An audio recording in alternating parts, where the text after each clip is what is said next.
Hello everyone and welcome back to my YouTube channel. Today I'm sharing a Halloween card using Hello Bluebird. First of all, I'm using the Little Hunters stamp set and the Simple Stripe background stamp.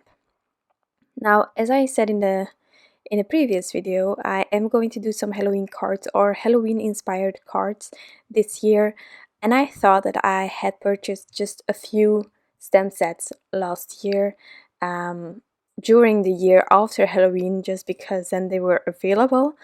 Now, when I went through my stamps, I realized that I actually purchased quite a lot Halloween stamps. Like all of a sudden, I went from 0 to a lot of Halloween stamps.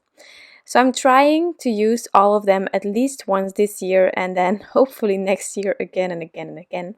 This one, Little Hunters, was one of them that I bought after Halloween. I think I bought it,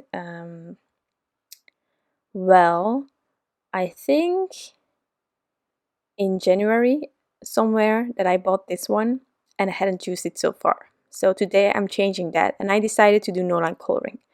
Normally when I start Noline coloring and I'm doing my video, I'm like, you take the easy images, you know? Well, today I didn't went for easy in the way that I would normally. There are quite a lot of details, some edges, some smaller elements in these images, which makes it for me personally a bit more advanced if you want to do an image like this, but it's definitely doable. And if you take your time, just go slow, don't rush anything, then it will be fine. I know that you can, if you want to, if you put your mind to it, you can do this. So first of all, I started with the edges with my darkest color because I work from darkest to lightest, and I just traced the edges where I wanted to have my darker areas. Then I did some flicking. Why? Because I love the combination E18, E15, E33. You know, I use this all the time, but between the E18 and E15, it's sometimes hard to get that blend that you want. And since this is a critter, I like the flicking method to give it some sort of a furry effect. So that's what I did. And then I worked my way to my lightest area. But you know that this is Transotype Perfect Coloring Paper. I prefer having at least 2 layers, so wherever I need, I'm going to add those. It is not always necessary, but I just think that often it gives you that extra thingy. So doing that, although it is not that easy with the Noline coloring. And here on the face, for example, you can see that I'm going way further with my darker markers because I know that otherwise I have that huge lighter area. So that's when I, in my second layer, start adding more contrast, more darker colors, okay? And that's how I build it up. Now, if you don't like the blend that you might have, or if you think that you're losing some of the details or whatever, you can always take color pencils as well to help you with defining details or anything like that. Also, before I started with the coloring, I decided to first add the details of these critters on top of it using a Copic Multiliner, which is Copic friendly, it will not smear. Why? Because this Fadeout ink is fabulous from Ink on 3. Personally, I find when you use your Copic markers with them that you truly will have a line that is faded, that you will not see in the end. It's not like when you use a really light premium ink, for example. There you sometimes can still see the lines afterwards, really subtle. It's not an issue. But with the Fadeout ink, if you go over it with your markers, you often lose the real line, which is good for the Noline coloring. But if you want your details to be exact, I find it really hard to add it later on. So that's why I bought a Copic Multiliner. The one that I have is a 0.3, which is quite thick still, but it was the only one available when I needed one, so I bought that one. But if I can, I will definitely buy a smaller one that will give me an easier go when I need to add the details. So here I'm onto that pumpkin thingy. Well, I said it in the past, we are not really celebrating Halloween, and I don't like to be scared. Um, I'm already frightened for all the Instagram pictures where everyone is using fake spiders, because I am terrified, truly terrified of spiders. And there are some stamps where there are spiders in, and even when they're cute, I'm like, no, I'm not gonna use them. But I promise there is one card coming, a Halloween card, where I did decide to color a spider. But you will see why. It's a really cute one, and there is not a spider like that out in reality. I know that, because otherwise I don't think I would be this afraid, but okay.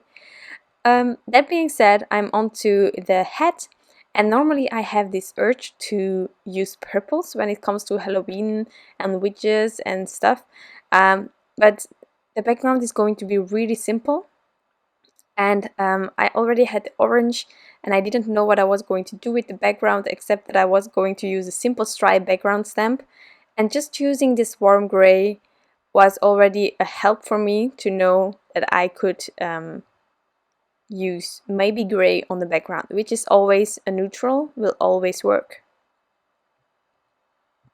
That being said, a little bit of purple was going into the image, however, but a tiny bit, you know? So really subtle. And then the first image is almost done.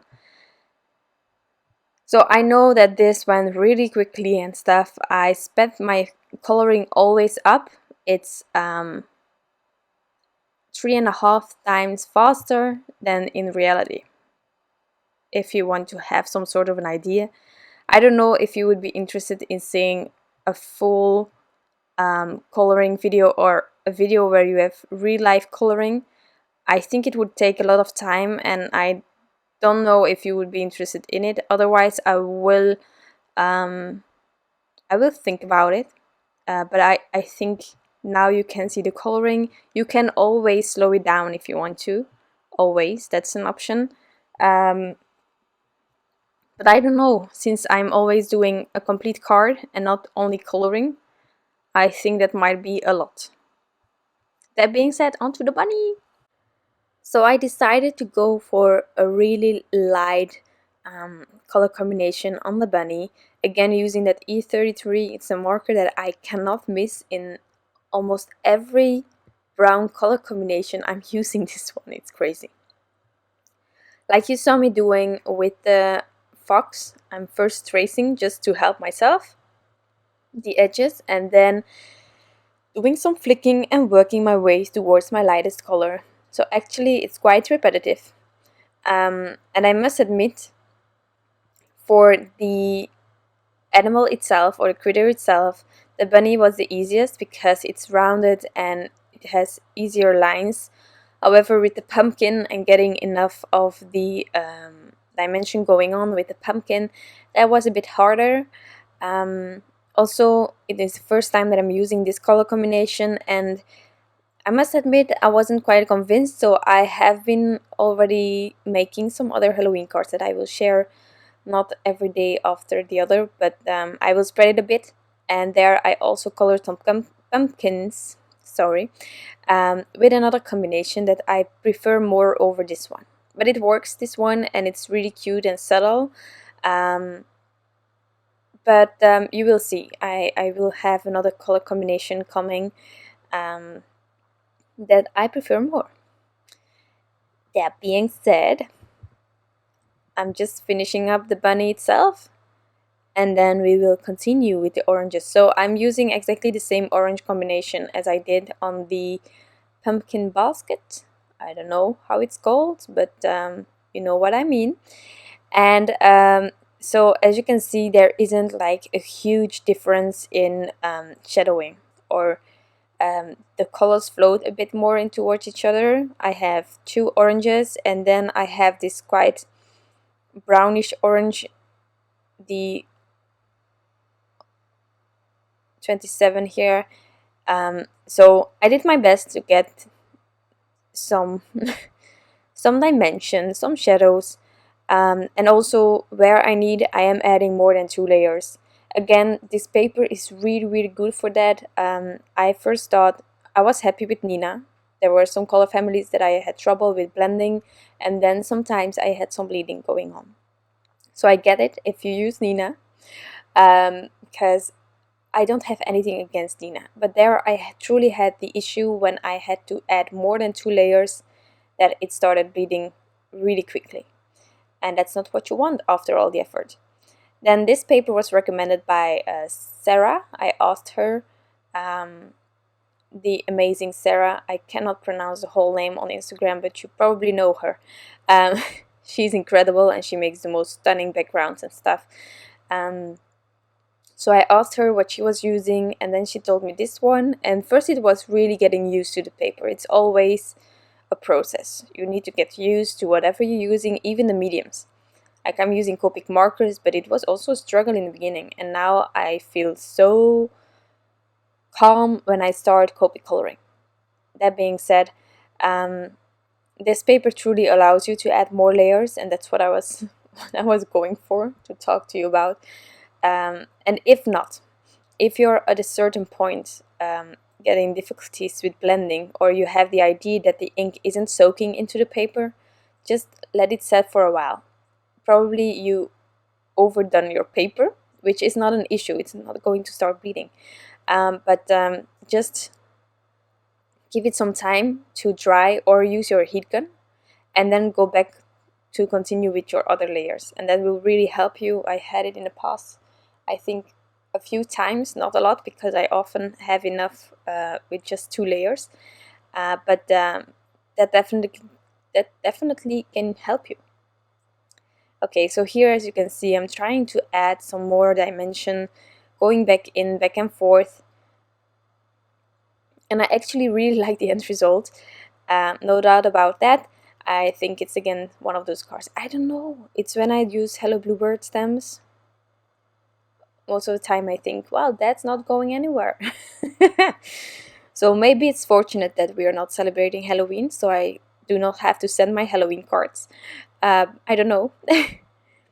Okay, so now onto the card. As I said in the beginning, with the video hub, if you didn't stop by yet, there is a video hub with Crafty Meraki. They introduced new mini slimline dies, which are incredible, with the favorite slimline dies that I already had from them. Now they have the mini slimline versions of many of them, and I'm just in love. I avoided the size. I told everyone I tried not to go into the mini slimlines, because that's another size that you can get addicted to. Well, it happens. For Crafty Meraki, I'm making all the exceptions that I can, because she has some incredible products and I truly adore all of them. So I went for the mini slimline, and then the day after I used my first mini slimline die from Crafty Meraki, I was convinced about the size of the card, because I'm making clean and simple cards all the time, you know, and sometimes with an A2 size, for example, it's too wide. It's too wide for your 2 images or your 1 image that you want to use, and the mini slimline is just perfect. If you like doing backgrounds like me here, with just a full background stamp, or with a crazy stencil, and you have only 1 or 2 images, it's just perfect. I don't know how I could avoid mini slimlines for so long. I don't know, but I did, and now I need to catch up. So if you're like me and you are trying to avoid mini slimlines, once you get started, you will not know how to stop with them, okay? Just warning, it is addictive. It's like the first time that I was doing slimline cards. I made slimline cards for like 3 weeks without stopping. Okay, that being said, as I told you, with the coloring of the head, it left me with the option to use sort of a grayish color, and I used the Slate from the stamp market. I first wanted to use some of my Concord and 9th inks, but as you know, I only have the mini cubes, and for a huge background stamp, that can take a while. So just to avoid having to go like crazy with a mini ink cube on top of a full background stamp, I took the Slate from the stamp market, which is a bigger ink that I have. And actually, it's quite funny. This Slate, I thought it was going to be gray. It was well, It has been a really long time since I used it, but it's not really gray. It's like grayish brownish, you know? It's somewhere in between, and I love it because it fits with all the neutrals that I used on the card. Now for these stars. In this stamp set, there are several stars that you can stamp out, and then there are dies to match them. Well, I really love stars that have rounded edges and not go like into a really harsh point. The stamps are with the point, the dies are really soft. So I decided to die cut a bunch of these stars and try to use them as embellishments. So that's what I did here, and once they are all adhered, I am going to stop adding things. That's going to be my card. So what do you think? I really like how it turned out. I had so much fun creating this, although it was a bit harder to do the Noline coloring with these images. Well, I hope that you enjoyed this video. If you have any questions, you can leave them down below. I will get back to you as soon as possible. I want to thank you all for stopping by. I want to wish you an incredible day, and I'll be back soon with some new crafty inspiration. Bye!